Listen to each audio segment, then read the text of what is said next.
What's going on, everyone? Welcome back to Powered by Primus, and in today's Primus's podcast, I'm going to be sitting down with Lee with Bleeped Up Productions. How's it going today, bud? Oh, it's good. It's good. I'm seeing four walls. They're all closing in on me because the virus is trying to kill it. No, I'm kidding. I'm really good, thank you. Obviously, the world is in a whole fun of pandemic and lockdown and stuff like that. But we're keeping our sanity, and we're here to talk about the Transformers TCG as we did, because I believe I had you on a podcast really number 2, I think you were. And now you've created more of your own content, Jamie, and you've sprouted your legs, and you're doing so much more, pretty much. Which is fantastic content. So I was like, hey, do you want to do another podcast to keep me sane? And you said yes. So hopefully I won't be too insane for your show.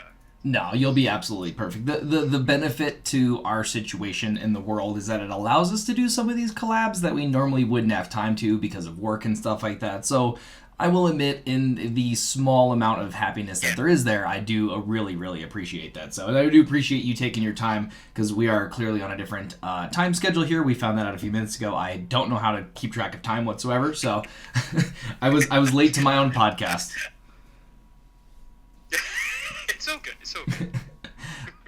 Alrighty, so before we get anything going here, I want to let you introduce yourself, let you introduce what you do for the Transformers TCG and all the other stuff that you want. This is your moment to take the floor and plug as much stuff as you possibly want. Go ahead.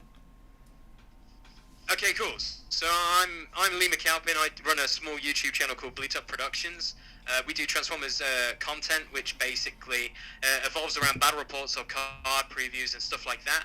We do other stuff on the channel as well, which is basically podcasts that we do, such as our fun podcast that we're going to do now, which is WTF, which is watching terrible movies and doing film commentary. There's like a bunch of them you can go download and watch these horrific movies and watch them with them, and just my good friend Alex and myself talking. But with the TCG community, we're in England, we're in the Midlands. We call us the Mighty Midlanders because we're based in Leicester, but we go to Derby, which is Boards and Swords in the UK, and there's loads of pockets of the community of the Transformers TCG, and we are part of the Midlands crew. We do tournaments every 2 weeks, but unfortunately, with this virus going around, those tournaments have kind of come to a grinding halt. But yeah, we have a good group of guys that come out from around the local area, and we just play Transformers. We nerd out about the toys and loads of other fun stuff. We basically geek out about Transformers.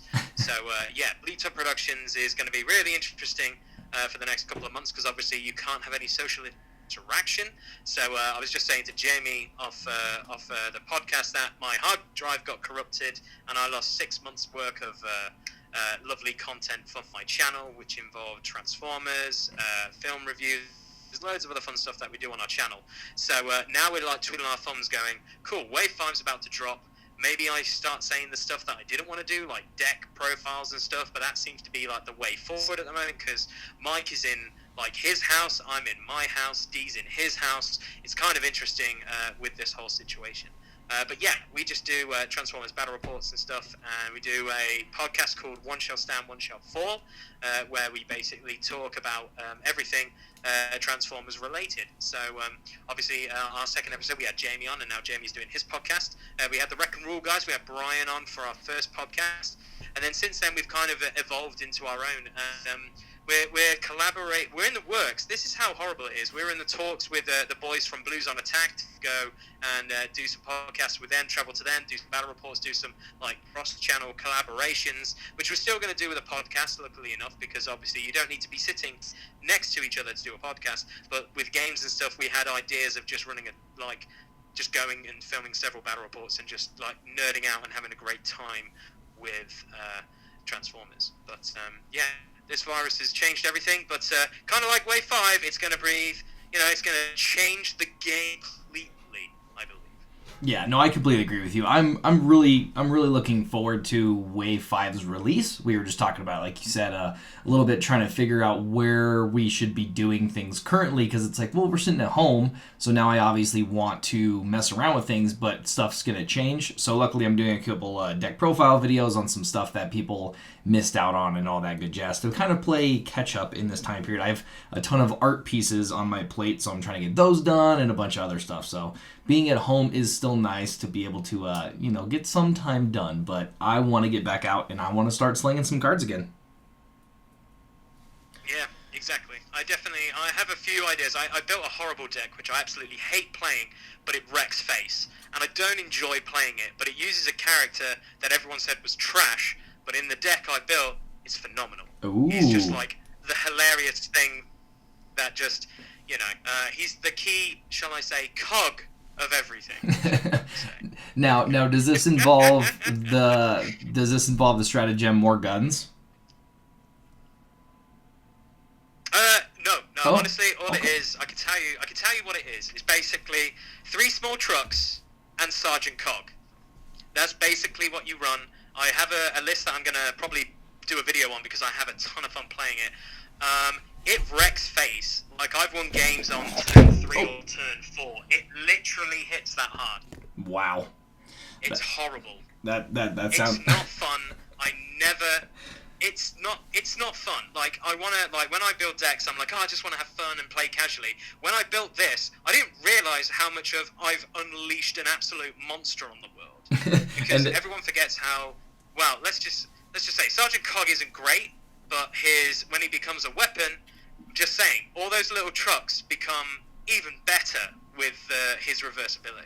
Oh yeah, absolutely. I mean, you're drawing a bunch of cards, you're dropping a bunch of upgrades. Like they by themselves are already kind of good. So we definitely have someone here who runs a team with them, and they do hit for an insane amount of damage.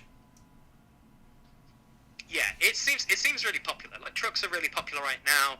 Sky Patrol's really popular right now. It's just when I see them across the table, I'm just kind of like, I know this isn't going to be a fun game, but hey, this is where it's going to be when you go to tournaments and stuff like that, because you're going to see a lot of orange. You're going to see a lot of, like, I'm going to punch you really hard with these small guys, and then you're kind of just smiling and going, how can a Tonka truck hit so hard and kill Megatron? This doesn't make sense. Yeah. You're just kind of smiling and, like, scratching your head puzzled. Yep, no, absolutely. Like I said, those guys hit for a bunch, and then you got 4-wheel drive, which gives them a bunch of new, like, attack on top of that. You can run them with, like, Optimus, which is what the buddy we know here runs, is he runs it with Wave 3 General Prime. So then all of the little dudes just have Bolt 2. Oh, it's disgusting. Yeah. Because my whole goal was to basically use characters that people say are trash. So, like, I think not our previous battle report, which was the Soundwave off, the one before that, which was, I believe it was Black Ops versus Mike's Daring Escape deck, and we honestly didn't explain.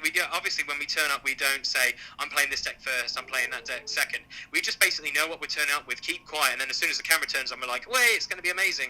And the Black Ops deck that I built was really fun because everyone said Skywarp 3 was kind of trash, and like a few other characters were just trash, and I was like, right, I'm just going to play them and see how it works. And the funniest thing about it is my good friend Paul of our community built the deck and was like, I really work, but let's just mess around with some things. And I made some tweaks, and then obviously what you see on the video is what I've worked with. And Paul was just like, wow, you went in a complete different direction than I did. And I really like that idea. And I think that's what's really good about the community we've got here in the Midlands, is when people come up with an idea and they want to champion that, we just basically go, cool, let's go back to the basics. Let's just keep refining it, and then we can get it to a certain point. There's a guy I know called Sin, who's part of our group. He's built a deck which basically does indirect damage, and it's hilarious, using a few people we won't say, but obviously one of them Shockwave, but not Major Shock, but not Major Shockwave, the first Shockwave. Yep. And basically at one turn I had to take 26 individual points of damage. You know, I find that ridiculously interesting because we also have someone here who has built a deck that does very, very similar things. So I would be really interested on sharing lists, because I know that this person is also already made some Wave 5 updates, and last time we played, it was about the same thing. I know that he KO'd a Blaster and Fire Drive on his turn 1. Like, the Blaster player didn't even get to flip to deploy a mini-bot. It was just game over on turn 1. Yeah. Well, it's quite interesting, because when he gets the combo out, it's really, really cool. But obviously there's a certain card that came out in Wave 2 called Defensive Driving, which kind of just gives them the giant middle finger for it to technically work. Yeah. But it just stops it dead in its tracks. But I was like, I haven't sideboarded this. I know what you're going to do. I just want to see it. And throughout most of the games we've had, he's never really done it to some great standards to other players. It always seems to be me, which always makes me chuckle, because I'm always like, well, why couldn't you just do that against Mike? Why couldn't you do that against Pete, or like, you know, any of our other locals? But it's always with me. I'm just like, I'm just sitting here and I'm just smiling. I know I should be really angry, but at the same time I'm like, this is what we kind of built. This is really, really cool. Well, and I'll tell you, I appreciate that. It seems like you guys have a lot of the same, you know, people in your area like we do that definitely care more about having a little more fun with it, having a little more experimentation with it, and like you said, going back to the basics, trying some stuff out, really refining it versus like just seeing one deck online and then playing that deck every single week. So I can definitely appreciate you guys pouring your heart into trying to figure out a lot of these really good decks, and just a lot of fun in general. Yeah, it is. I've kind of gone back and I'm using combiners again, which has made some people go, why? Why are you doing that? But then so is Mike, because obviously with Wave 5 we had, obviously, you know, Jurassic Punch, and we had some hilarious ideas. No spoilers here, guys, but Venusaur really just gives you the middle finger, because, just saying, Stunticon Swagger makes people cry. Who would have thought that in a bold and tough, heavy environment we live in right now, that Swagger would really just dominate? I'm just waiting for that one card. Now, I know it isn't technically ever going to happen because it's got no pips, but I would love a card that just basically, obviously Reclaim can do it when you can go search for an upgrade. Yep. But I would just love to just have something a little bit more themed, where you could just go, oh yeah, just get a utility with a certain swag about it or something. If I ever win a tournament where I can name a card, that's what I would love. You know, obviously. Yep. No, I actually see it happening in the future. Obviously being designed by Wizards of the Coast, and we're seeing kind of like a really similar like theme with Perceptor coming out with Wave 5. But like, I definitely see that being a thing at some point in our future. Yeah, dude, Mike has already... He's not probably the only person who ever listens to this podcast who's thinking of this, but he's got ideas with two certain Autobots. One that basically is a disowned child that lives in space, and another one that's coming out, which is basically a scope that is scientific. With a new certain stratagem. And I was like, dude, that's so cool. I never even thought of that. Completely forgot Preceptor was actually coming out in this set, because I was like, oh yeah, I think he got announced. Like, but so much juiciness has come out since then. I've been like, oh, I just want to play with this. Oh, I want to try that. And there's like other cards. Like, I seem to get more excited for battle cards more than characters at the moment, just because I'm enjoying playing with certain things. And I'm like, right, if only they had this. And then they're like, this is the card. And then you're like, oh, wait a minute, that solves a problem. Like, there's been some good stuff, but like, we're on our channel currently, which is quite interesting, is like, we are really going towards the fact that we're doing theme battles and some fun stuff. So like, it was really funny to see recently Blues on Attack, a really good channel if you guys want to check it out on YouTube. Those guys did a lone Galaxy Prime versus obviously King Starscream, and I believe it was someone else, I forget. Astro Train, that was it. And it was really funny, because as soon as that got dropped, my friend Ben, who's a part of our community, was like, Lee, I played this on the tournament, and they released this video a couple of days later. And I'm like, yeah, I know, isn't that really funny? You know, we all live in a small net community, but it is really funny when, you know, Ben's deck was hilarious because it was like 10-star cards. Like, why the heck not? And it was just stupid. It was so funny, but it was like, yeah, when he hit, you just cried. When he got certain upgrades out, you just cried. But it's like, I think it's just like, that's the joy of the game at the moment, is like, it's at a place now where you know what's really hard, and obviously there are certain characters and certain builds that seem to be like pushing the forefront for competitive play. But then there are those guys who are like, right, this card is really good, but let's just put a little bit more time and development into making him good. And then you go, oh my god, that's ridiculous. So like, recently on our like latest battle report, we had a Soundwave off, which was hilarious. I took, I believe it was Soundwave, Laserbeak, Ravage, and Detour, because I wanted to change it up and not do all the star cards. And Mike ran Ratbat, Laserbeak, and Soundwave. And Ratbat is the best character of Wave 4. I don't care what anyone says. Ratbat is the best character in Wave 4. Like, obviously when we first came out, we didn't know how many like pips we had. We only had 2, and then obviously those 2s are going to be coming in star card costs. But then wedge formation is a game changer for that little bloody bat. And micro capacitor, which is a card we got to review on our preview on our channel, is a game changer. Like, obviously you can only tap once to do a character's ability, but with micro capacitor, you untap and you can do it again. Yeah, absolutely. Which is like, yeah, what? And yeah. so like, everyone just laughed so much because they're like, you can only do it once, and I was like, well, micro capacitor is a really broken card. Yeah. And it's stupid. Yeah. And that's why we love it, because it's really interesting how certain cards we've reviewed and previewed on our channel, we're playing more of. Like, Metal Detector is one of the best cards ever created. Like, it is just stupidly good in combiner builds. Like, it is the first card we hilariously put in every combiner build that we build in our meta, just because when you need that upgrade, it's hilarious. But then also, Anticipation Engine is also funny, because it's like a double-edged sword. You just go, I'm going to activate this one first. Okay, cool. It's an upgrade. Oh, never mind. Okay, it goes back down. Now I will go, oh, Metal Detector. Oh, that upgrade will go over here. So it's kind of interesting how it goes, because that's been a really interesting build that we've been playing with as well, because we're trying to run a white-black deck, and it doesn't seem to work quite yet. But there's a few characters in this next wave coming up. We're like, that's pretty tasty, and it probably will work with those people. It's really exciting. Yeah, I'll tell you, I put together recently, and I haven't been able to test it yet, but I put together an all black and green deck, which features the new Wave 4 Thundercracker, and then the Airstrike Patrol.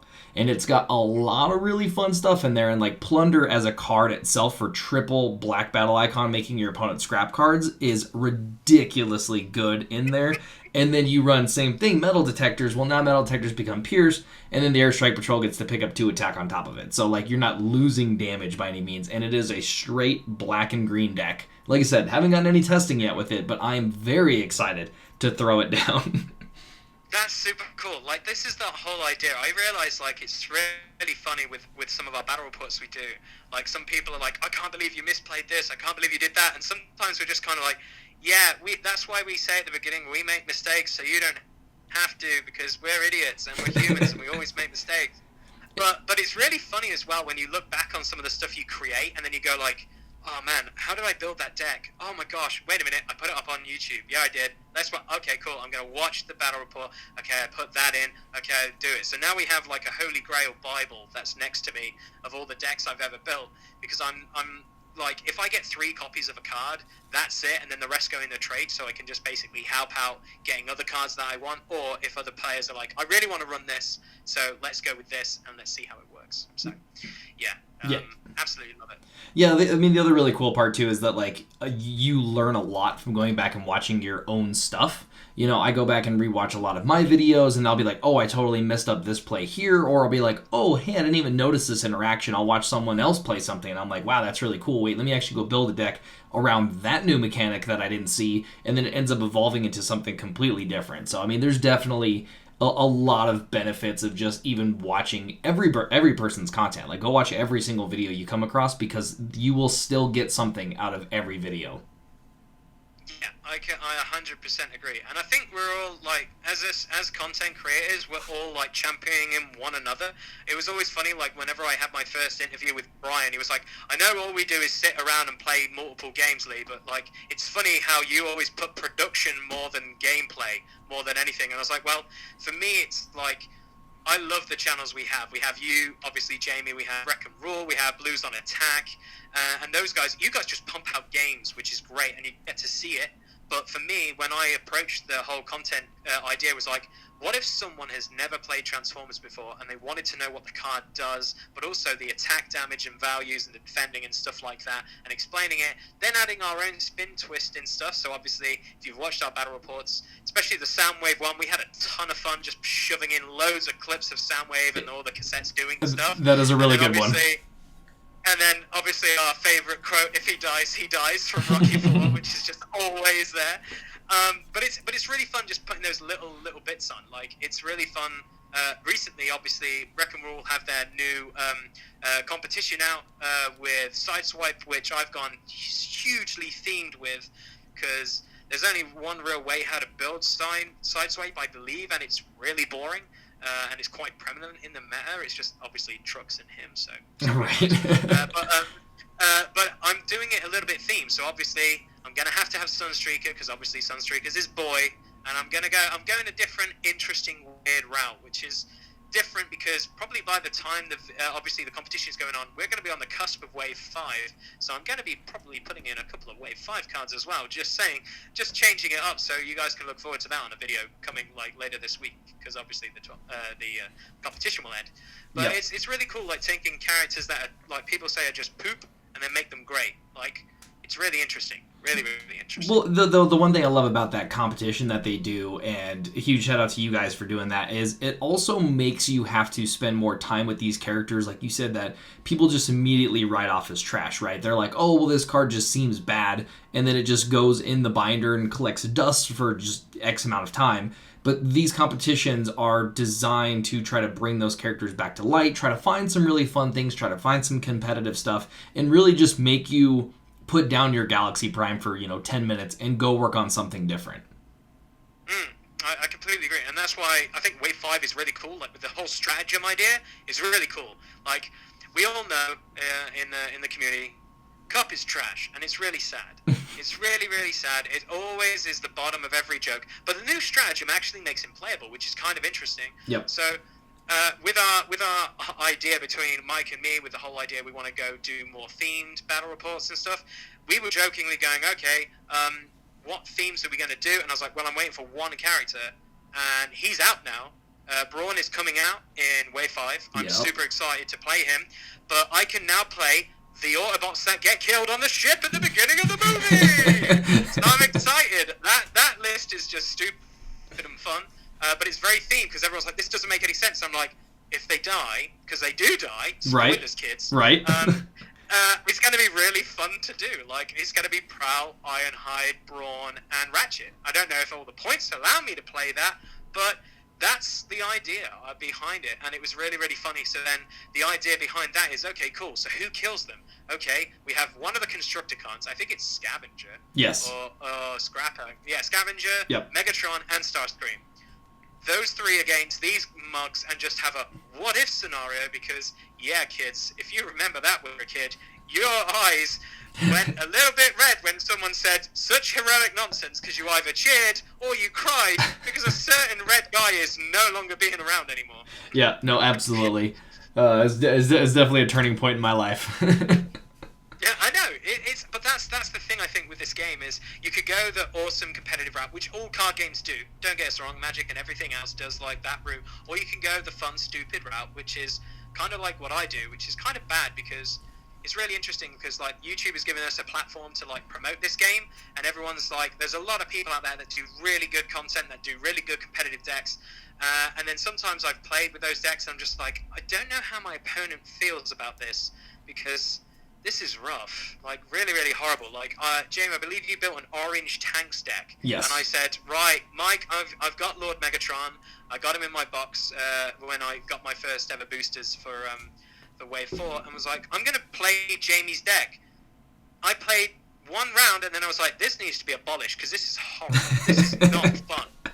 And it wasn't fun, because Mike was on the receiving end of that, but then Mike was like, that's a really interesting list. I was like, yes, but it wasn't fun for me playing it, because I felt sorry for you. Right. But then he played Daring Escape, and he was like, are you sure you want to see this? Are you sure you want to see this? And I'm like, I want to see it being played. I don't care if I don't get to play. I want to see what this whole gimmick is. And like after like 20 minutes of it, like, oh, I've won the game, I was just kind of like, cool, I had 3 turns, and then I just watched a human pretty much melt his brain opposite me. But it was really interesting to see how the game is now, because there are games of just like, I'm going to smash you in the face and kill you, or I'm going to do some damage, and then I'm just going to play the game myself and win.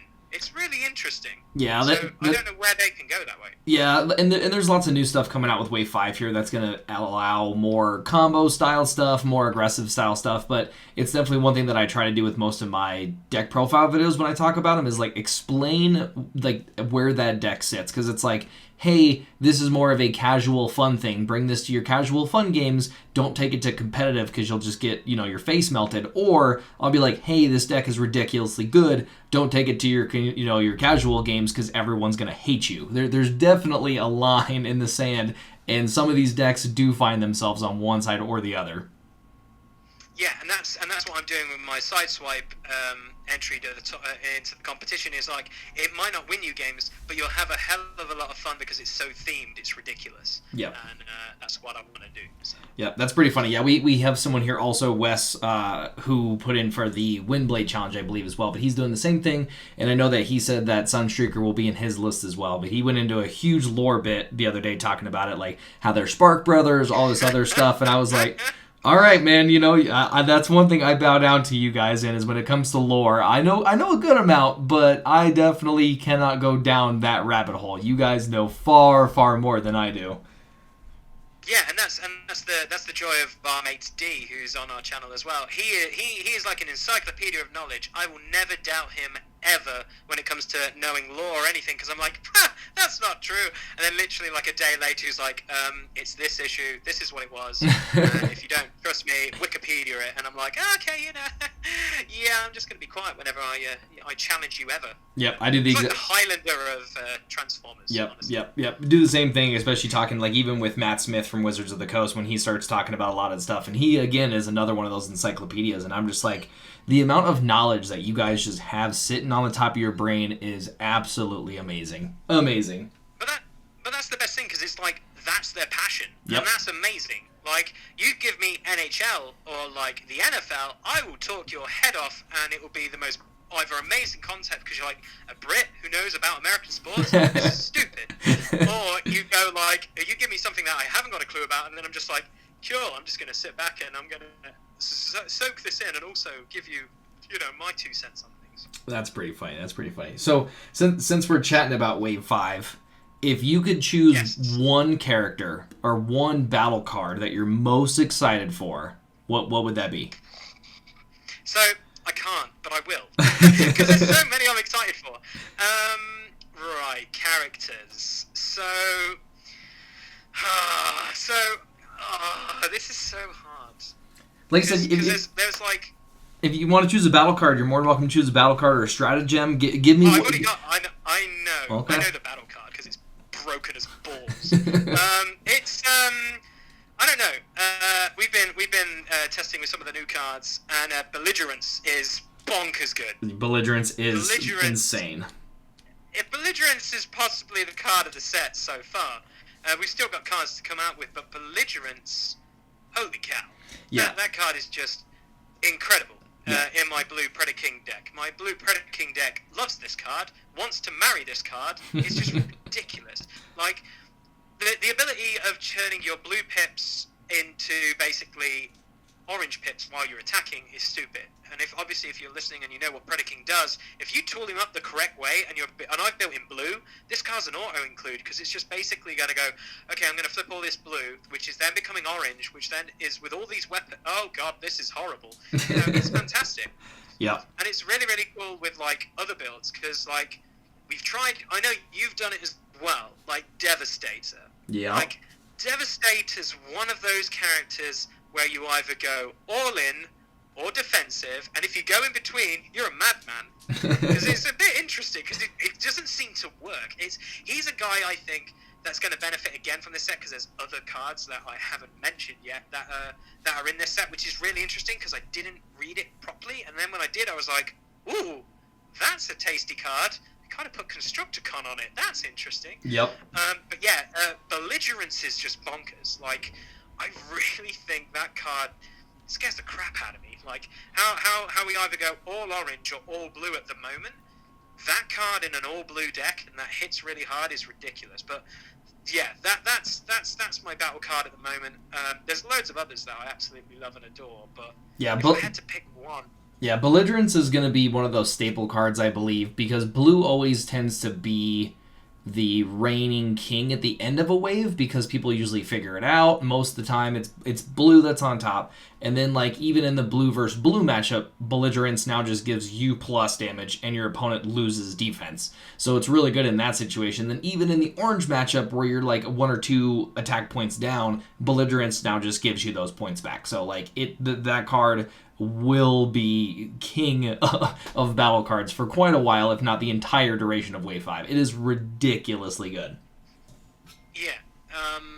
Right. Characters. So characters. There's so many good ones. Like, so my bold claim, which I will put on Jamie's podcast, is we have Fortress Maximus. Are we going to get a Scorpion up as a separate box, do you think? That is the conversation that we've been hearing. Obviously nothing's confirmed. I don't know any insight on this one, but that is the conversations that we're hearing kind of going around, is that it fits really well.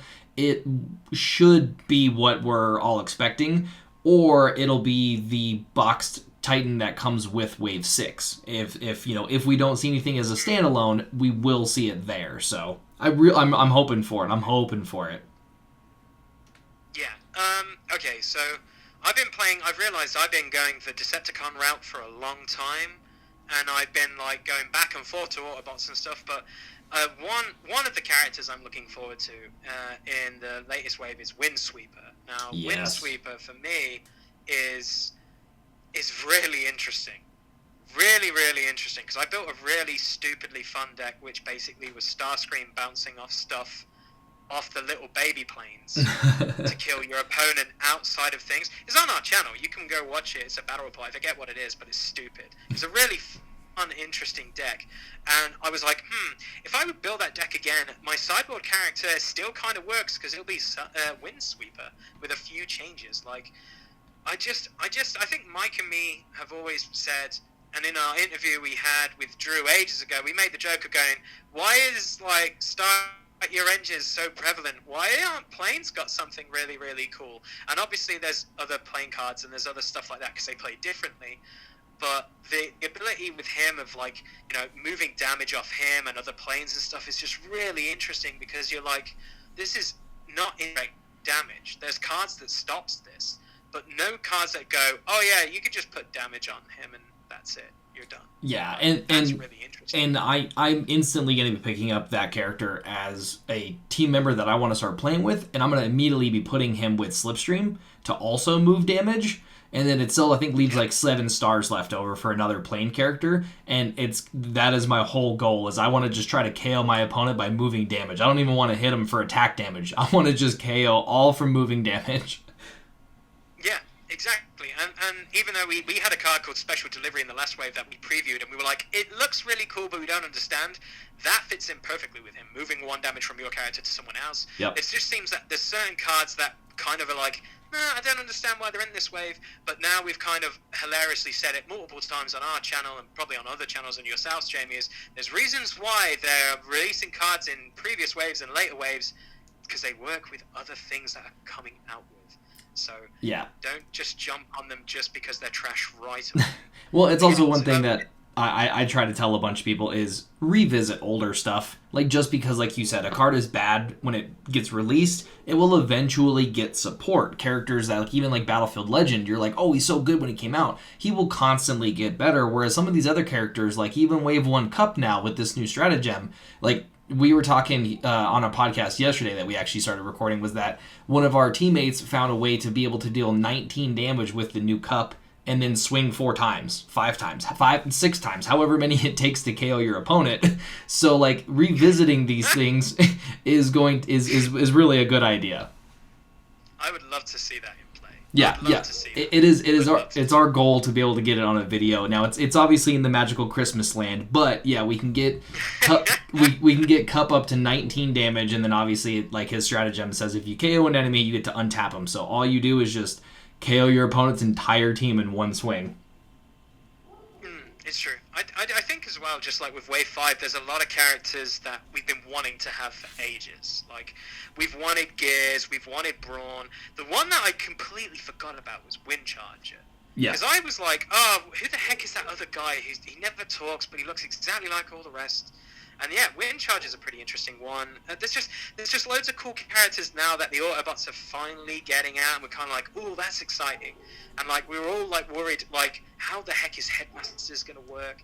And that seems to be still like, I'm not sold on it, but it would be a really fun thing to do. But yeah, there's just some characters where I'm just like, right, I will play with these guys and see how they do. Like the one other guy I'm like looking forward to more than anything for the Headmasters more than anything is Skull Smasher. Yeah, Skull Smasher. Another Decepticon. Yep. Who would have saw that coming from me recently? Right. But Skull Smasher is really cool. Like he's really interesting. I don't know. It's just really funny because I love the fact that there's something that part of our meta here in England, a lot of them didn't grow up with the Generation 1 and the Generation 2 cartoon, like back in the 80s and early 90s. They grew up with Beast Wars. Yeah. So, like, a lot of them are kind of like going, Lee, look, it has the Beast thing. And I'm like, yes. And eventually they'll get to Beast Wars, and there'll probably be a card that says Beast on it, and then we look at the previous cards and go like, oh my god, this card is broken with, Wolf Wire, Skull Smasher, all the things that had Beast in them, really. Yep.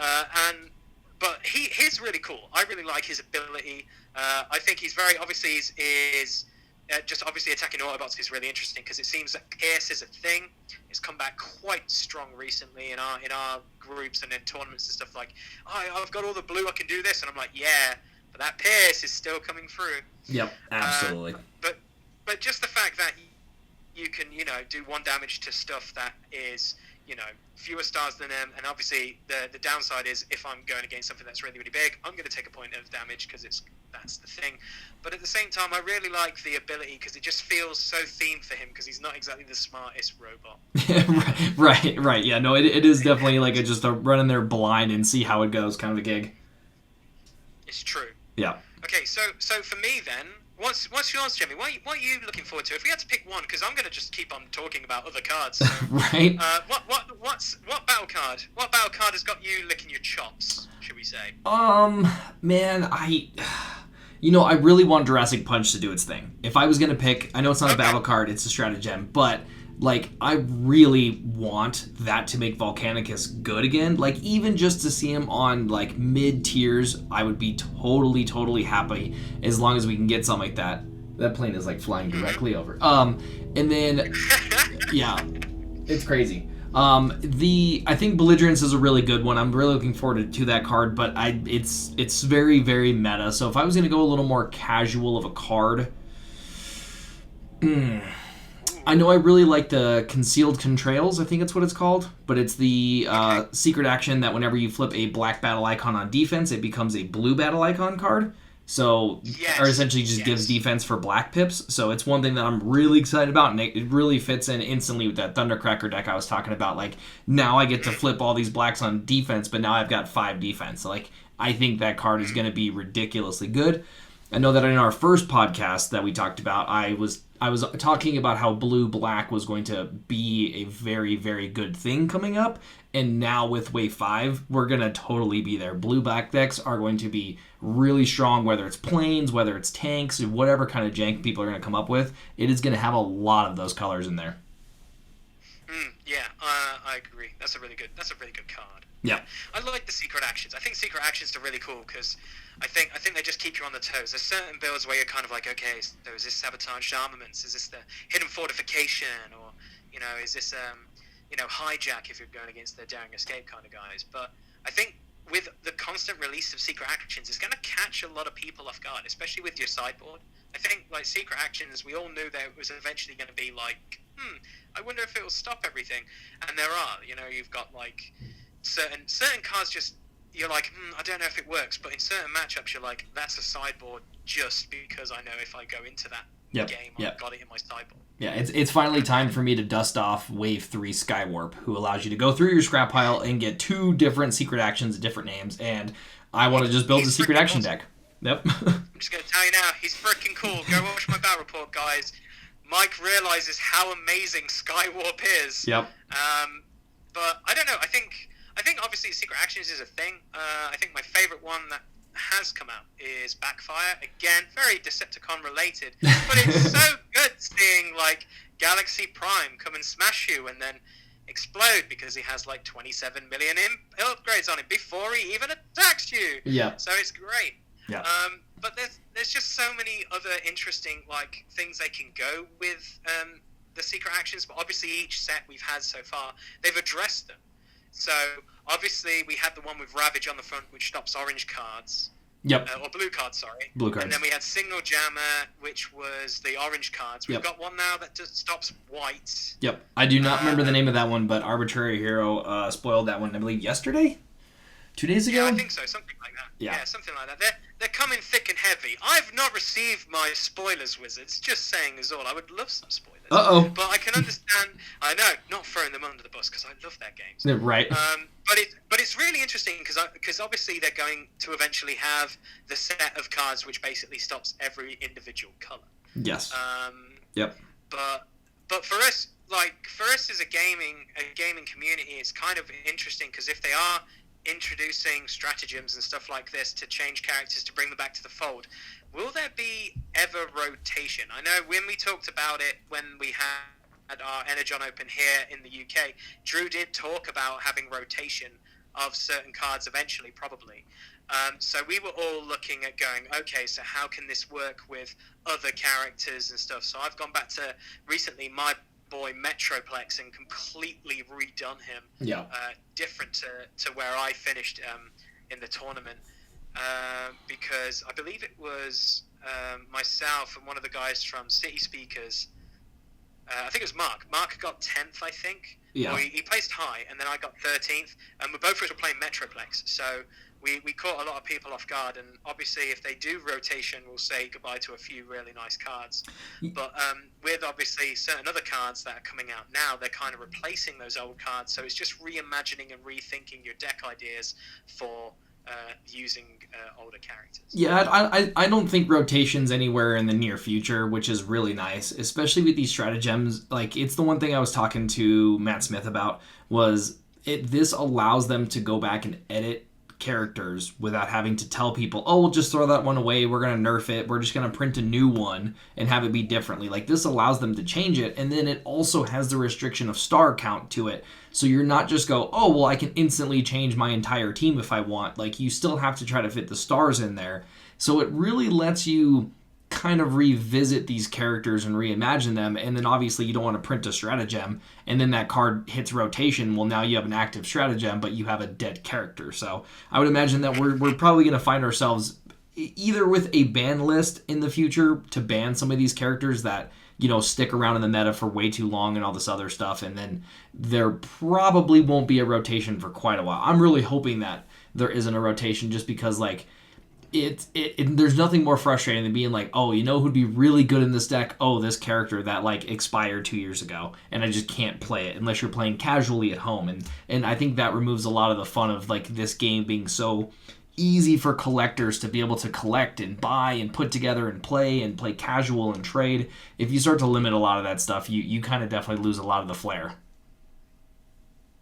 Okay, so obviously we've had a few stratagems then, Jamie. Is there any that you think that might happen or that you want to happen? I know for me and Mike, we've said we want a stratagem to reduce the cone heads by points or something. So because they're 1 star more than actually being able to play Thrust, Ramjet, and Dirge. And I really hope there's a stratagem out there that basically, you know, it doesn't cost a star cost or whatever, but then it reduces the star cost or something, so you can actually play all 3 cone heads. Because Mike and me don't want to play an illegal battle report where we have to play 26 card deck against a 26 card deck, even though there is a game where I basically play over 30 because I'm an idiot. But you know, that happens.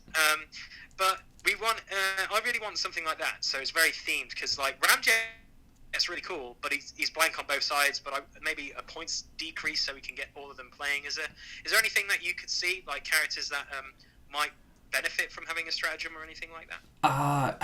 You know, I think Ramjet is a really good example for what stratagems can do, and essentially, like, this is something that they can carry forever if they want. But like, to be able to go back and take a vanilla character and give them an ability, change their star count, even like add, health, like we saw that with Windblade in the new one. She has a star card that just gives her one more health and one more defense. You could do that with some of these vanilla characters and make them good again. Like Ramjet was a character I always really wanted to play with because he had 7 attack and you could just literally dive bomb the opponent, but it only took like 1 hit and then you were dead. And you're like, well, I just used 10 stars for that. And it was really disappointing. So obviously those characters just don't get play. I mean, you can go back and do that with the majority of all the vanilla characters that just don't have abilities and make them better. Like Cup is a really good example. The character is trash and everyone, memed on it for so long. Now we have this stratagem. Now this character might be really good or even decent. So, I mean, I think just you could revisit a lot of those original characters and just do some really good stuff with. I as far as a specific stratagem, nah. I mean, I'd probably be, pretty biased with a few of them. I will say I really wanted one for Triptychon, and we did see the new villainous stratagem that came out, I think it was like 3 or 4 days ago. But it says as long as your starting team is all Decepticons, you get to add a star. So now you run that with your Triptychon, and then now you can just have 2 Relentless Invasions in your deck instead of 1. So it's still kind of a little bit of a bonus. It is. We were talking about it for possible stratagems. One that popped into our heads is Dinobots were a thing back in Wave 1. And obviously the matchup and the lineup would always be Grimlock, Sludge, and Snarl.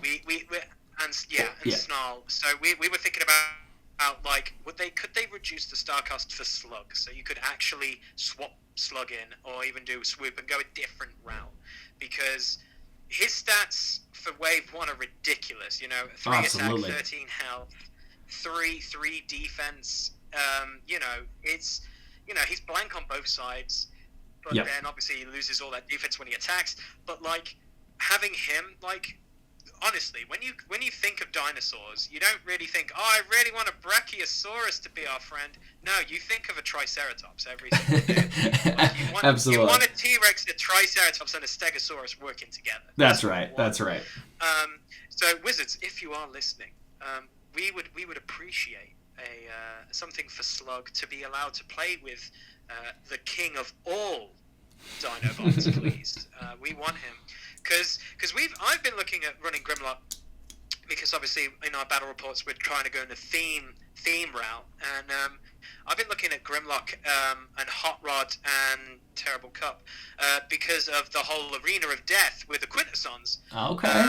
From the movie, which is very interesting. It's But obviously with obviously Wizards coming out and saying, right, we're tying in with the toy line and stuff like that, and obviously with it being the Titans returns and stuff, there's a lot of cool stuff that are toys that are out which have kind of got our whole meta talking, like, are we going to see an Overlord? Are we going to see a Galvatron? What could we do? Wizards, just give us more stuff. I want an Overlord so bad. Like, even when I sat down with Drew and he was like, what character? And I was like, Overlord, 100%. Like, that's what I want. You know what I mean? Like, Sky Shadow's nice. Yeah. I totally think that Overlord could have been in that slot, but I'm guessing Overlord is going to be even better than Sky Shadow. One thing that Drew said he was that they were exploring is they're trying to make these smaller combiner characters be better. So Sky Shadow and Tidal Wave are their next venture as far as trying to check like their power levels, and then they're still going to make adjustments from there, and I believe that's when we're going to get Overlord. And then I believe that on the wave, when we eventually don't get an Optimus or a Megatron, I think that's the wave that we're going to see Rodimus and Galvatron. Yeah, that's what we want in a Cyclonus and stuff. And like we even talked to Drew in our interview and stuff that we wanted spam characters. Like I was like, if I won the Energon Open in London and then went all the way over to the States and won that whole shindig and be like, hey, let's go. I said I wanted to create. His name escapes me now as I've just built up all that greatness. Maui Granawi Ninipong is the best way of describing it. Yeah. The Lord of all Junkions, and basically then say, can we get some crappy normal guys? So basically you could run. This is going to piss me off that I've forgotten his name. So I'm gonna look it up while I'm talking about Do it. it. Basically have him, and then have a few of just normal Junkions. So then you could basically have just like how it would be if you played any other kind of games like what's the Yeah. game that just got stopped? I- Star Wars Destiny. Like you could just do all the stormtroopers and stuff like that. Yeah. There's been lots of games that do that. Like even Magic has a few of them where it's like you can play any number of this card, and you're like, oh, okay, cool. Well, I'm gonna have 10 of them in my deck, you know. So, and then I know that like Brian from Wrecking Rules always talked about like Shark Decons doing the same thing, kind of being able to like run multiples of them and like get some type of benefit for more or whatever else. But you could have some really fun stuff with that. And like you said, man, those themed matches would be really, really awesome. Yeah, okay, Wreck-Gar. There you go, guys. There That's you what go. Wreck-Gar. There we go. Sorry, people. I'm not a true Transformer believer, I guess, for forgetting about the comment section's blown up as we speak. I know, exactly. They're like, look at this poser, honestly, I'll tell you.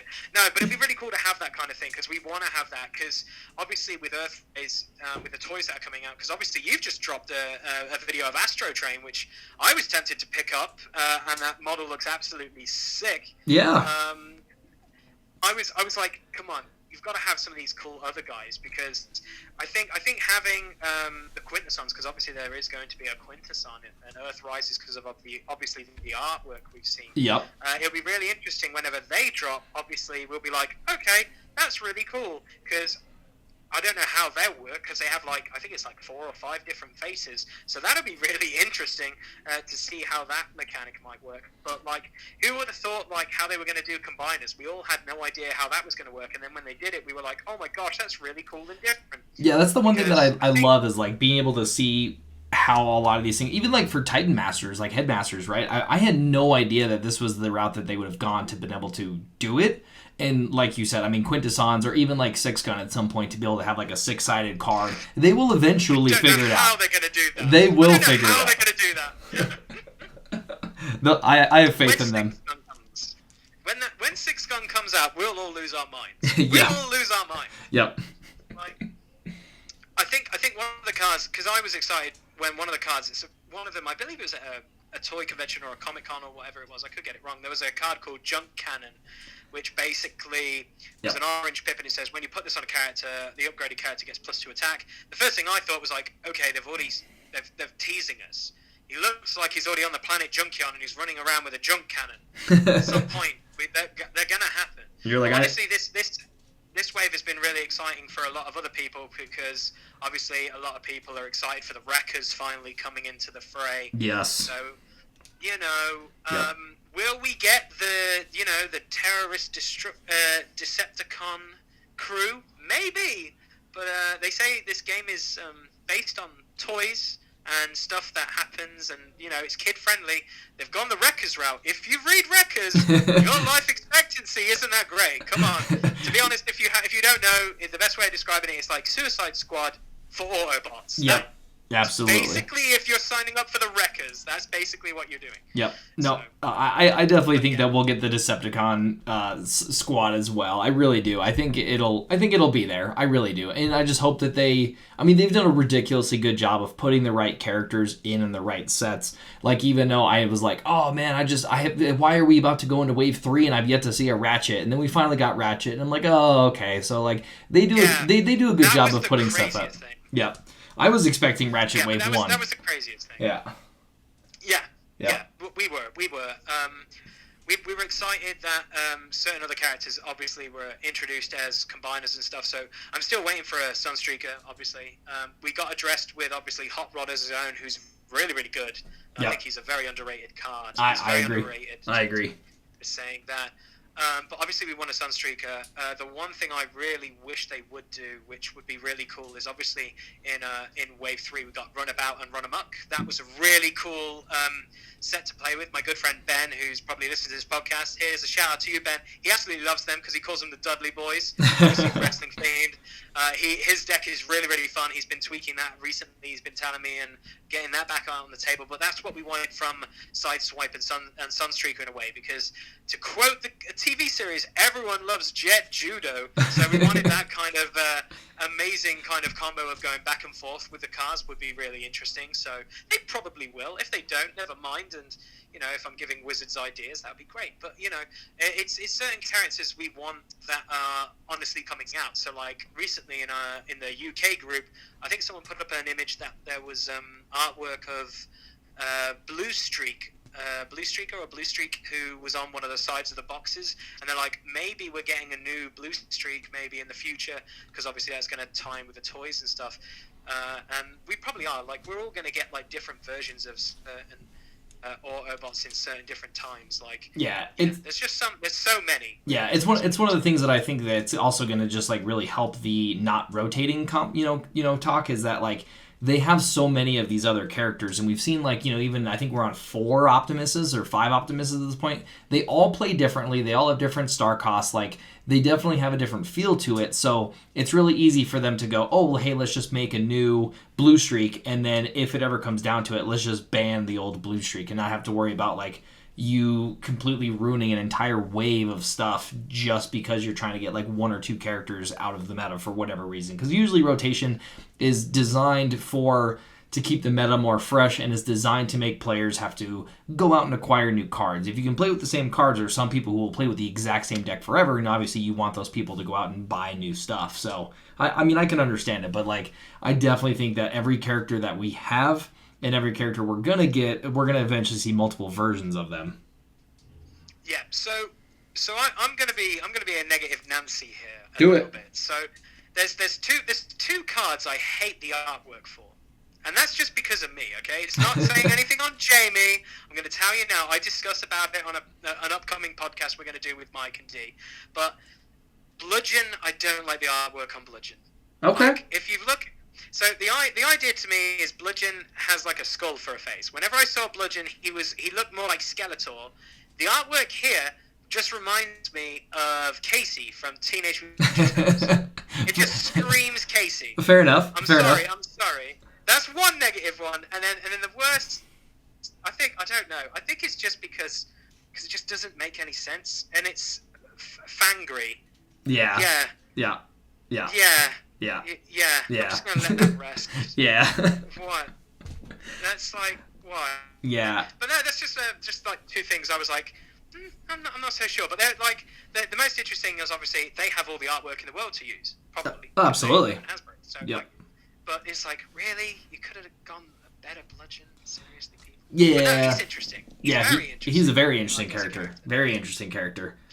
We were talking about him recently, and I can't quite find a space for him yet, but I do think that he is going to be I think he's going to be a good character that is going to show up every once in a while. I don't know where that space is yet, to be honest. No idea. Mm-hmm. Yeah, we have an idea. I have an idea of using him and Nightbird, just because they're both ninjas. So instead of finding that third character that isn't Flame War, Flame War. You need Drift. You need Drift. Yeah, we just want to have some fun. Yep. We're going to build like a ninja deck. It'll be great. Or maybe just a weaponizer that basically becomes a weapon that a ninja could use. There you go. That works out. There you go. Done. There we go. Simples. I think the game is just great. Like, we always get really excited when a new wave is coming out, and then when we've got the wave, we're still trying to figure out what's what, and then obviously some characters and certain cards come straight to the forefront. So Wave 4 then, for you then, Jamie, I'm going to throw something at you. What cards do you like, especially from Wave 4, that you've seen that, kind of were like, I'm not so sure about, but then like, oh my gosh, they're incredible. Like, what has anything really like stood out to you a lot?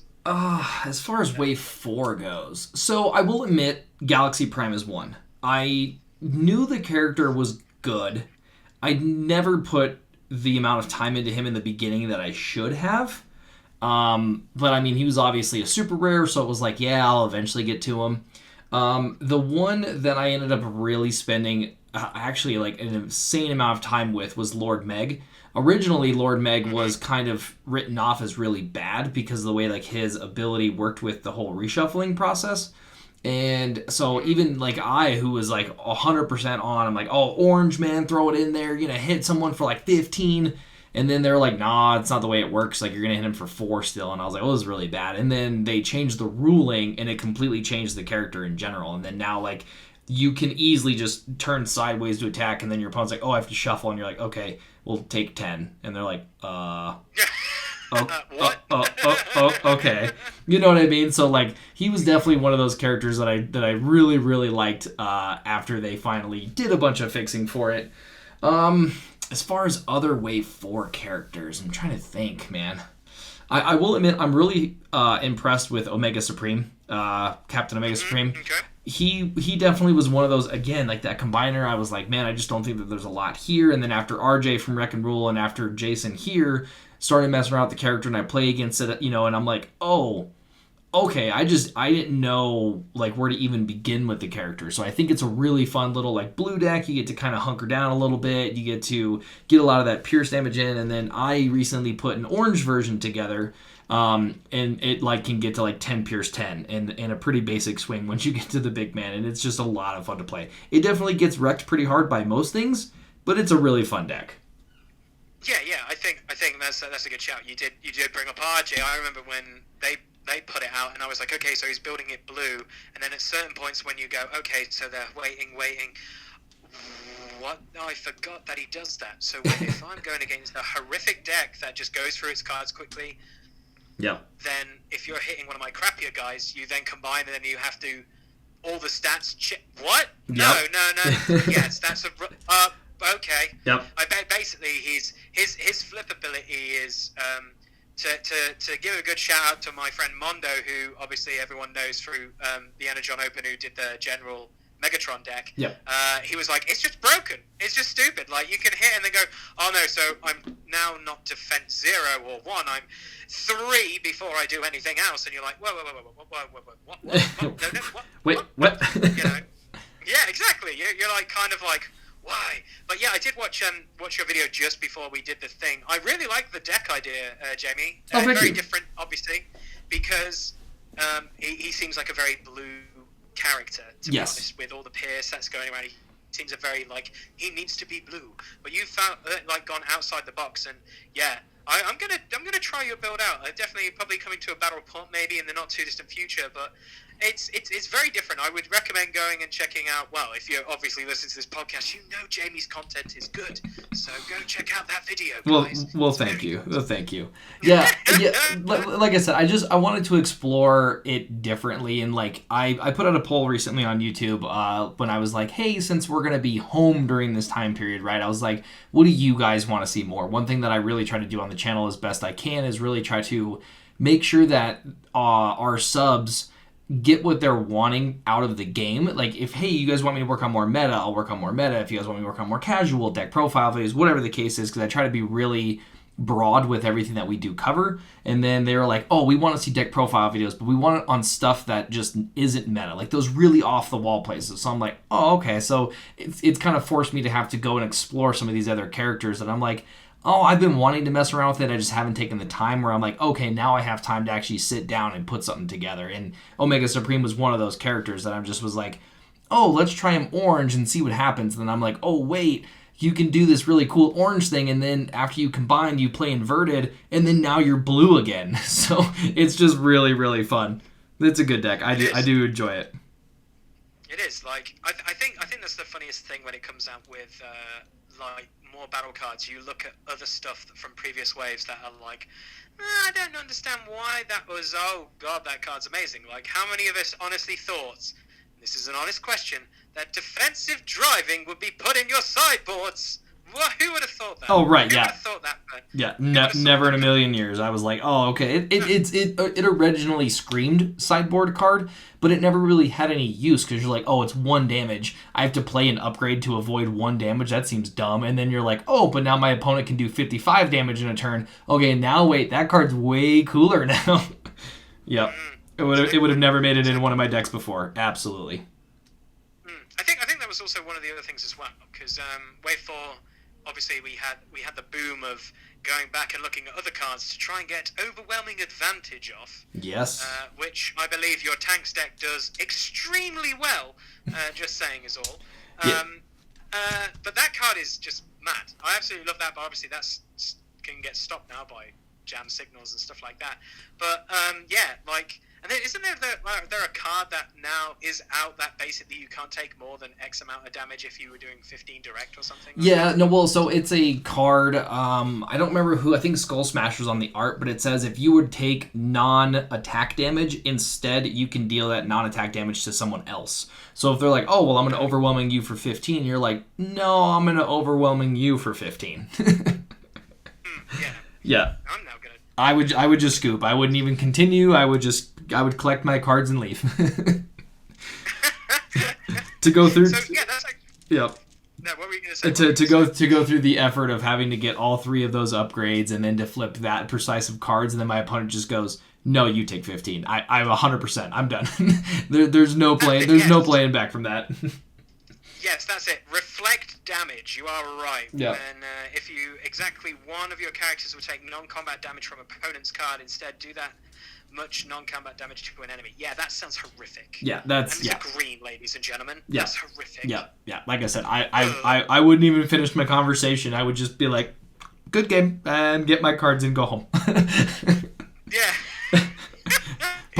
Possibly even just burn the deck. I don't know. We'll see. But yeah, that card is going to be... It's one of those cards, too, that just screams sideboard, though. You know, I think it's, like, really good for even, like, Grimlock and other stuff. It seems like it's going to be one of those, like, go-to sideboards, and then it'll just be a matter of, like, whether or not that non-attack damage is actually relevant enough in a game for you to actually then sideboard the card and even bring it in. I do, yeah. See, that's the one thing I always laugh when it comes to deck building for me. I completely forget about sideboarding. I completely forget. I'm just like, when we have our tournaments, Boards and Swords, I'm always like, yeah, let's have games. And they're like, you going to sideboard anything? I'm like, what? I completely forgot that I have a sideboard. And I'm not going to be like, one second, guys, let me just go through my box, because obviously I've seen what you are playing now, and I'm going to pull out the right cards to stop. Yeah. I'm not like that. You don't have a sideboard, I don't. Yeah, it's one thing I do is I bring a sideboard 90% of the time, but I always ask, I'm like, hey, are you going to sideboard? And if the other person says no, then I just don't. Because I'm like, I don't want to be that guy who's like, cool, maybe I've won game 1, and I'm like, let me put in better cards against you while you don't make your deck better. Sorry. Like, I just don't do that. And then obviously if it's big, competitive and stuff, then yeah, I always make sure I have a sideboard. But it's usually I try to do the courtesy thing and ask, hey, do you got something? No? Okay. Well, I won't do anything. We'll leave it fair. Yeah, exactly. Yeah. No, okay, so yeah, we were talking a little bit about Wave 4. Were there any characters in Wave 4? Obviously, you've talked about Lord Megs, and obviously Galaxy Prime. That's still a huge problem. Yeah. Is there... Yeah, it's always Prime. I'm saying it not just because I love Autobots and Decepticons and playing mainly Decepticons at the moment. It seems that, like, OPPL Prime is a problem, and Galaxy Prime is a problem. It's kind of interesting. Will Prime be a problem in this wave? Well, we'll see the card eventually whenever it happens. Yeah, eventually. But, eventually, yeah. They're keeping that close to their chest. But I did like how they are going themed with the battle cards as well, because now we have Megatron's Mace, which is great. And I was like, cool. So we've already got Energon Axe. So how's Prime going to be? Is there going to be something different for Prime? It's a shield. And I just was like, like he needs any more defense, gosh darn it, Wizards. But some of the Wave 4 cards that I thought were quite prevalent, Jamie, is Toolbox. I did not realize how great Toolbox is and Reprocess. Yes. Yeah. I knew Reprocess was going to be a really big one. I've Reprocess usually is a one of in most of my decks because I know it's so good. The one thing I agree with you on is the Toolbox. I never thought about the individual interaction that it causes. It's not that it just like repairs one because you're like, oh, whatever. But like we have Sam here who's like the blue bug guy. Like he's always playing Insecticons and it's blue and it's amazing. He runs Swarm with it. Well, Swarm says you get to repair one for each blue. Well, every time you repair one, Toolbox then procs and repairs one. And then you go, okay, well, now I'm going to do my second one, repair one, Toolbox repairs one. So, like, he gets to repair, like, 9 damage every time he plays a Swarm. It is insane on trying to kill those little bugs. It is insane. It's really funny when the bugs started coming out as blue. And I can hold my hands up heartedly and go, blue bugs will never work. It does. It really does, guys. Yeah, I will tell you, there was nothing more fun because like Sam was running it here, and this was last year before I believe Origins. I believe it was Origins, and he ended up running it in Origins last year, and he went up against multiple people who were like, "Oh, blue bugs, what are you gonna do with this?" And then like he ended up getting in the top for that day in the qualifiers, and they were like, "Oh, blue bugs they're good," and he's like, "Yeah, they're good." Yeah, they're filth. That's what they are. When you're like, I'm going to kill this thing. No, you're not. Oh, no, I leave it on. Oh, no. Oh, Yep. no, please. Yep. It's so good. It's just so good. Yeah, we literally had a match recently where I was running my blue Predaking deck, and I was going up against his bug deck, and nothing is more frustrating than my Predaking swinging for like 45 damage into Scrapnel, who then takes just 3, and then repairs it all the next turn. It's so frustrating. Oh, yeah. It's hilarious. I think they're the most interesting and also the most hilarious, boring battle reports to watch, especially a blue off. I think blue offs are hilarious because it's like cool. I rarely get triggered on my channel. That's mainly D's department really to get triggered and rage. But yeah, Ratbat triggered me and has unfortunately like sucked the life out of me a little bit of just how naughty repairing can be. And I don't know. I'm trying to think on the top of my head. There's only one card that I think at the moment that stands out to me for more hilarious healing on in wave 5. I think it's like High Five as well. Yeah, High Five's a good one. More like 2 characters with the same trait, I think it is, or something like that. And I was like we needed more healing. Like, why?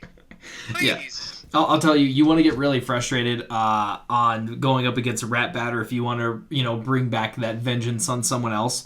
I was running an overwhelming advantage Shockwave deck that I almost ran for the Energon Invitational, but it was Major Shockwave, Ratbat, and then Flame War.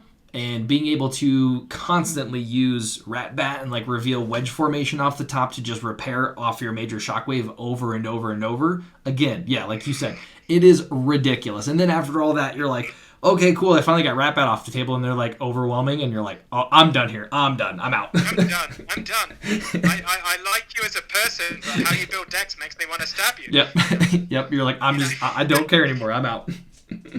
But that's the kind of cool things I like to see. Like, stuff that you go like, okay, so there's probably going to be something.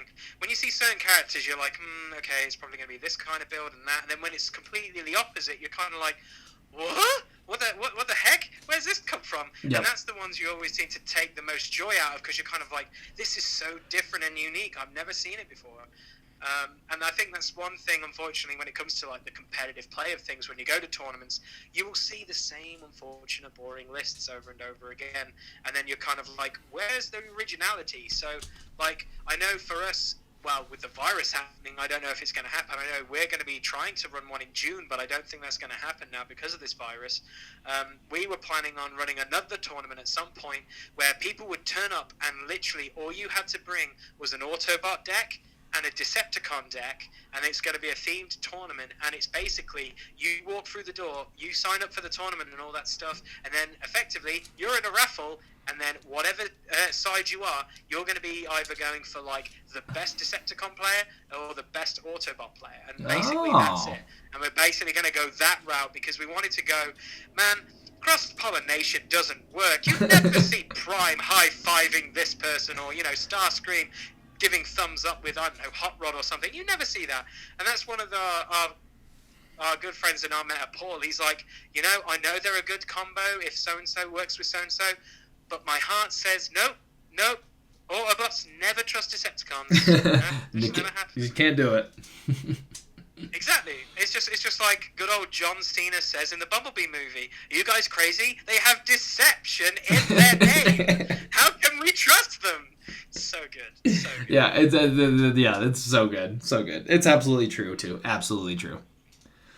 Oh, man. All right, so at this point, let's go ahead. I'm going to open the floor for you to bring up something that you want to chat about. And I know you talked about this a little bit before we started, but apparently you're going to be blindsiding me with something. So what do we got here?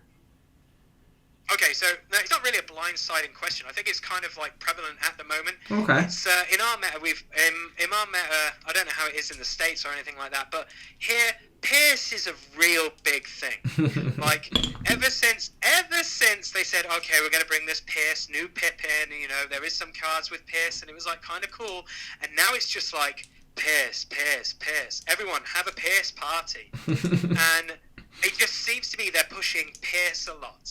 Yes. Is it true that over in the States as well, and in your meta as well, is Pierce becoming a problem? That's my open general discussion. I personally think it is, because it takes a kind of unfortunate fun out of builds. Like, it's funny when it's like, I'm going to build the most defensive bot ever and it's going to be amazing, and you're like, yeah, I'm going to hit you for like 6 Pierce, even though you defended for like 27,000. You know, you're just like, oh yeah.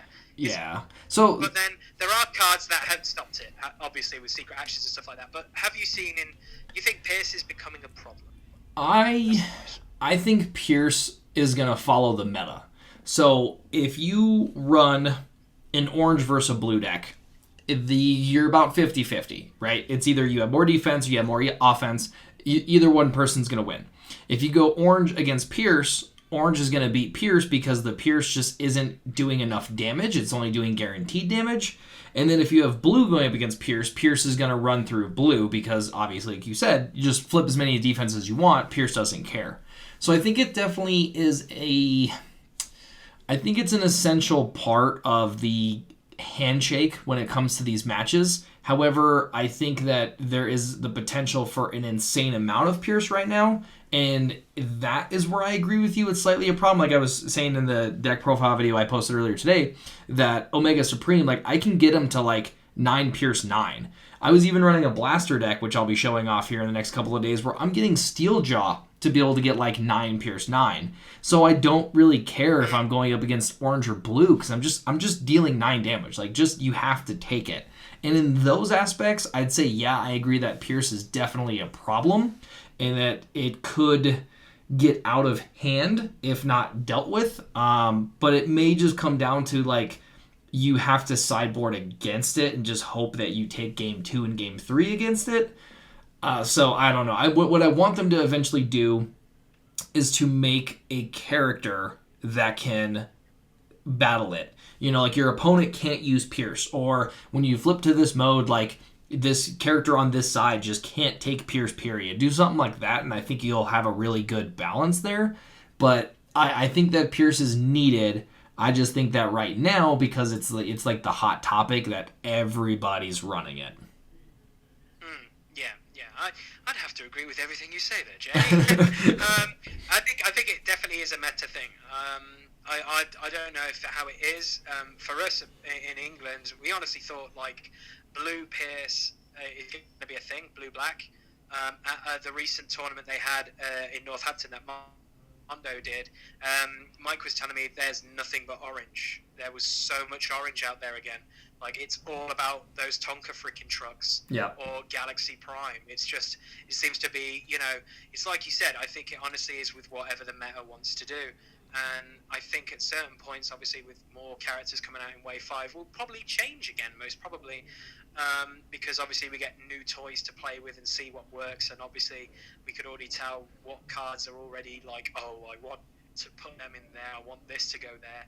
You know, we've already seen a few of those cards, and you know, I think that's how it will be. I do think it's meta-esque, but like, yeah, Pierce, there are ways around it, obviously, with that secret action, and obviously with I think Wizards have addressed, like, you can stop all these problems with this, a secret action, which is giant middle finger to the person saying, you know, you can't do that.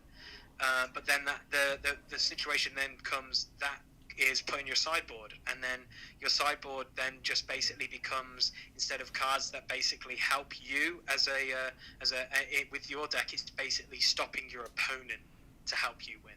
So yeah, it's a really interesting take on it. Yeah, like I said, I think it's just dependent on the meta, you know, because I think there's also that anti-pierce armor. It's like your opponent can't have more than 2 pierce, I think is what it is, like a point defense system or something like that. I don't remember, but it changes how you build your deck. It also changes how you build your sideboard, like you were saying, and it just makes things really awkward. And that's kind of what meta really is and that's one of the reasons why, like, when I do my deck profile videos, I don't really show my sideboard, and it's because my sideboard is different than every other person's sideboard is going to be. It's because in my local area, I'm playing up against A, B, and C, But someone like you who's saying you're playing, you go over there and it's all orange. Well, your sideboard would be completely different. I could give you my idea, but it's just not going to be beneficial. So like it definitely is it's a big meta call, really, is what it is.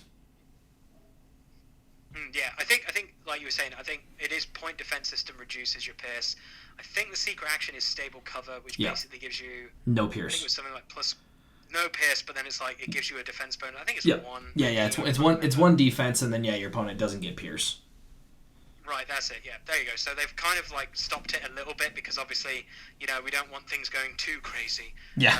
But things do sometimes, and it's hilarious.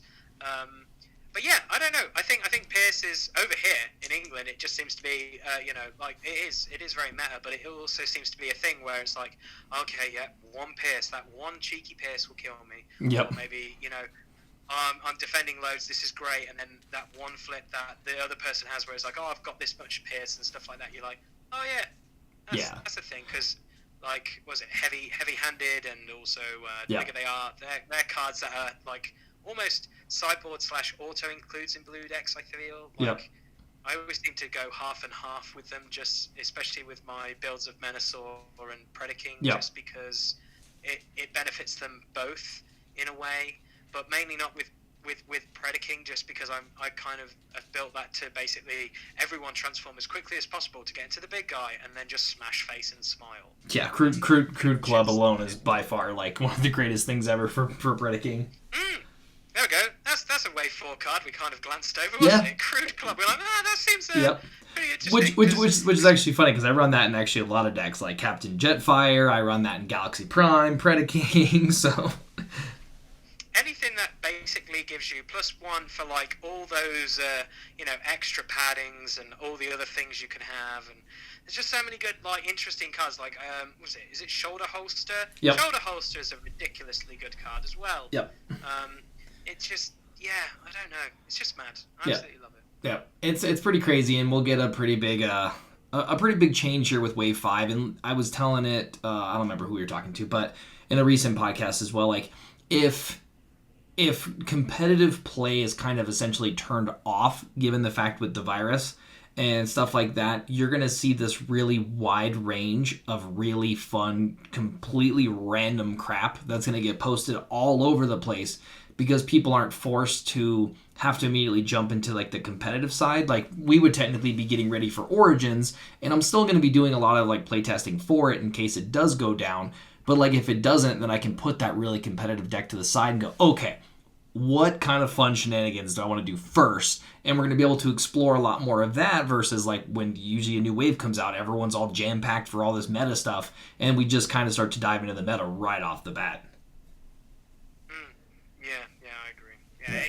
I think that's the one problem, unfortunately, with this virus. It's kind of just like stopped all of us from going, hey, we're going to have casuals, we're going to do this. Even our wave release events. Yep. We're probably not going to have those. We're probably just going to have the boxes waiting in a store and then probably shipped to us very differently to what we have now. And maybe even we might not even get the wave, because we had issues over here in the UK with one of the waves. I want to say it was maybe wave 3 or something. Wave 2, I can't remember. We had a problem with a wave which a lot of people couldn't get their actual boxes, so we have no idea. It's going to be quite interesting. Yeah. It's going to be different. Yep. Yeah, I really hope we can at least get a hold of our boxes, that's for sure. Because then we can all sit at home and, us content creators can keep making these decks and, these battle reports and do all this fun stuff for people. So I definitely don't want to lose any momentum, because it's like the new wave is supposed to be like the new thing. And if it unfortunately gets postponed and all that, like the interest will kind of drop off. And I really do not want that to happen. Yeah, we have like, for me personally on my Facebook, we now have a Nintendo Switch coronavirus league where we basically have started doing like once a week, all of us hanging out, but going on Facebook and basically talking and then going, oh yeah, we're going to all go play Mario Kart at 9. Let's all hang out and then talk trash over Facebook while we play Mario Kart. I think with how we're going to do battle reports, we're going to try and do like recordings on webcam or something like that, and then I can get to edit them the joys of my suite here at my house. But right. we're probably going to try and I know it's crazy. We're gonna probably do more about the podcasting route because it's easier for Mike and myself and Dee at the moment. Yeah. Because obviously we're not allowed social interaction unless we all have Pope mobiles, which will be hilarious, but we can't have those. Yeah. But yeah, it's it's hurting all sorts of life, like not just YouTube content creators and YouTubers in general. It's also the fact of sports and real life. It's affecting everything. Yep. Which is kind of crazy. Yep, it is. It's pretty insane. That is for sure. It'll be the next couple of months will be really interesting. Very, very much so. Alrighty, well, I want to give a huge thank you to you for definitely coming on and doing one of these podcasts. Like I said, the benefit to us being at home is that we get to do these collabs and a lot of other really good stuff. So, again, I wanted a big thank you. And then is there anything else that you want to say before we end this?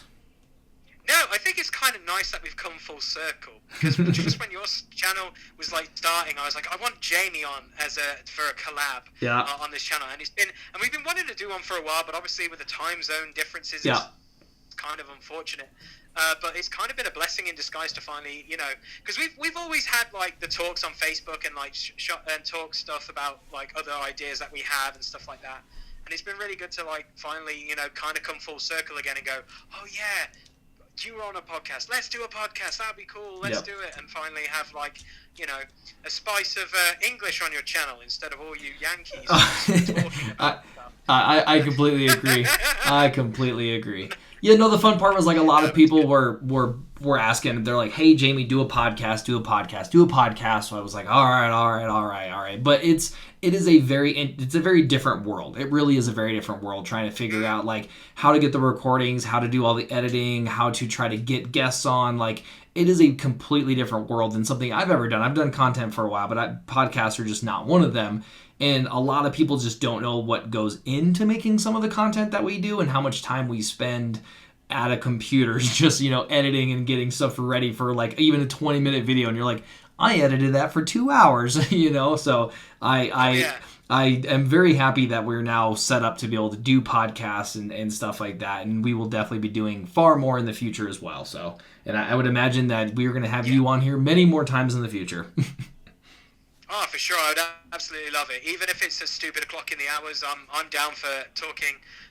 Because obviously it was really nice to have you as one of our first guests on our podcast. Because everyone, for us, looking at it as content creators, we were cool. We want to do battle reports. We want to do all this other stuff. But there's other channels out there doing stuff as well. So let's just spread more love for the TCG and just get other guys that we've watched their stuff on and go, hey, let's just talk crap. Because surprisingly enough, everyone's quite similar. Yep. It's really weird. Brian and me are very similar. Brian from Wreck and Roll and me are very similar. And somehow Joe and Dee are very similar as well.